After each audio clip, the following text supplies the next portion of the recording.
کیا اچھے لوگوں کے ساتھ ہمیشہ اچھا ہی ہوتا ہے؟ آپ نے یہ جملہ تو سنا ہی ہوگا کہ اچھے لوگوں کے ساتھ ہمیشہ اچھا ہی ہوتا ہے، تو یہ جملہ درست کر لیں۔ اچھے لوگوں کے ساتھ ہمیشہ اچھا بالکل بھی نہیں ہوتا۔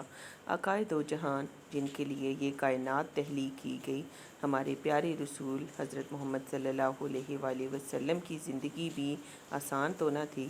کئی دن فاقوں میں گزارے۔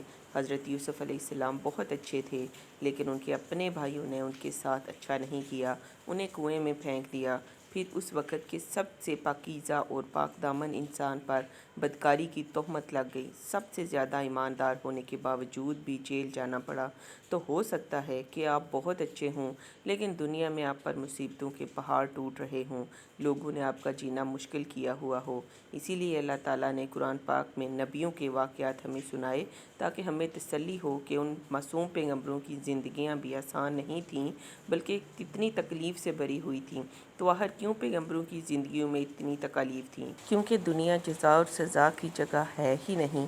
نہ یہاں گنہگار کو مکمل سزا ملنی ہے، اور نہ ہی نیکوکاروں کو ان کی نیکیوں کا پورا بدلہ۔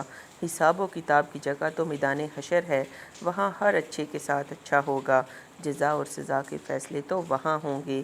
لہٰذا اگر آپ اچھے ہونے کے باوجود پریشانیوں میں گھرے ہوئے ہیں اور آپ سے ملنے والے لوگ آپ پر ظلم کر رہے ہیں، تو صبر کیجیے، تسلی رکھیے۔